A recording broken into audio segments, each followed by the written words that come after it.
Good morning, students. In my previous lecture, I explained you about the important topics relating to topography. I hope that topics are clear to all of you. If you got any problem to understand, you will ask in that live class. Okay? Now, next important topics relating to topo sheet, that is distance between two places. Distance between two places are measured with the help of two methods, direct and indirect method. Measuring straight distance is a direct method and measuring through a winding courses is a indirect method. Now let me explain you about the measuring distance in a straight line or as the crow line files, or you can say it in a straight way, that is with the help of meter road. It is the shortest distance between any two given points. It can be done in two ways. It can either be measured directly by measuring the distance with a divider or ruler and then calculating the distance from the linear scale. It can also be calculated with the help of a scale. Just for example, I am giving you, if the distance between any two places is 5 centimeter, then you all know the scale, that is 2 centimeter is equal to 1 kilometer. So the 5 centimeter, that can be 5 into 1 upon 2 is equal to 5 upon 2. It means 2.5 kilometer. Now it's clear to all of you, because with the help of scale, every time you have to keep it in your mind, the scale of the topo sheet, that is 2 centimeter is equal to 1 kilometer. Okay.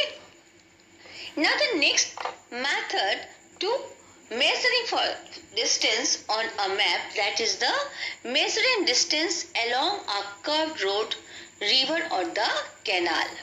Curved road means that is the car track or the pack track. These roads are found in a zigzag manner. Because of that reason, it can't be measured with the help of scale.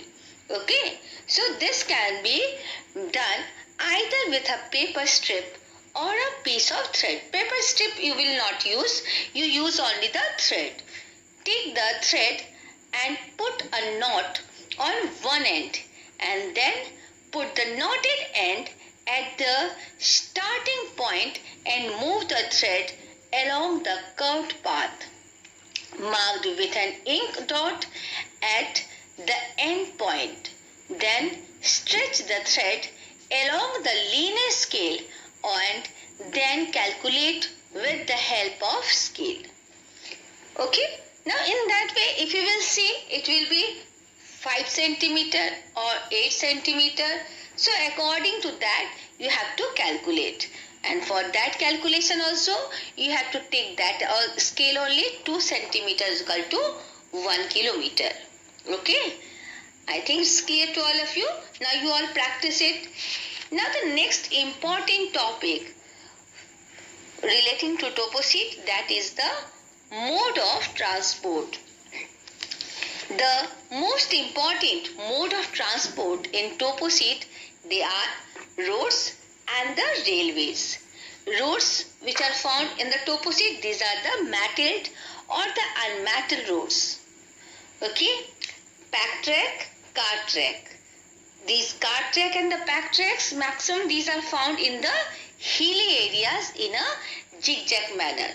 And for that only I have explained that you have to measure with the help of thread. Metal road, for that you can measure it with your scale only. Now next mode of transport, that is the railways. Railways indicates well developed towns, or it can indicate that the trade and the communication is well developed in that particular area. Okay, so with the help of railways you can easily understand that that area is very well developed because the commerce is possible, trade and the other dark bungalows are there, many other facilities are there so that the people can settle there. So nucleated settlement or the densely populated areas are that area. Okay. Now the next important topic related to topocene, that is drainage pattern. Okay. Now drainage pattern, first you have to know that there are two types of rivers are there in India, not only in India, all over the world. These are the perennial rivers and the peninsular rivers. I think I have explained you earlier also, you all know it, what are the perennial rivers. Perennial river means those rivers which have a water throughout the year. Okay. So the perennial rivers are shown by blue color in your topo sheet. Seasonal streams or the areas are dotted in black color.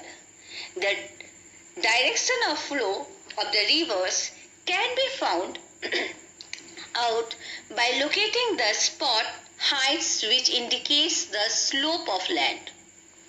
In my next point, I will explain you how to know the height of that area. Okay, and as we know, river always flow from high land to low land. Okay, so there are generally 4 drainage patterns are there in topo sheet. These drainage patterns, first is that is the dendritic pattern. The tributaries spread out like branches of a tree joining the main river. You can see this diagram. How these rivers are, these drainage pattern is there. These drainage patterns are like the branches of a tree. Now the next drainage pattern, that is the trellis pattern. In this type, the tributaries join the main river at a right angle. Okay, now you can see it in this diagram. Now the next is the radial pattern. The streams flow in all directions. From the highest section, they flow outwards, forming a pattern like the spokes of a wheel. You can see this diagram. It looks like a spokes of a wheel. Okay, here the river comes out from highland to lowland. Okay, now the next is the disappearing streams. This pattern is found in the sandy areas where the rivers disappear after flowing for a short while due to high rate of evaporation or porous soil. Porous soil means sandy soil.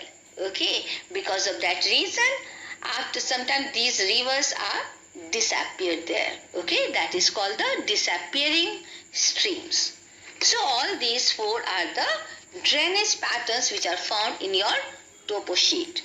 Okay, so you all learn the diagram of this drainage pattern so that if you can see in these map, these patterns, easily you can identify. Okay. Now the next is the settlement pattern. Now settlement pattern, first I want to tell you one thing, that a settlement is a group of human dwellings in urban or the rural areas.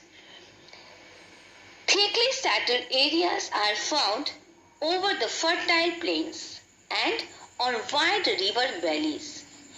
Thinly settled areas may be found over plateaus with a poor agricultural lands, in forest, on terraced mountain slopes, over flat hills tops, or in a deserts with a poor vegetation.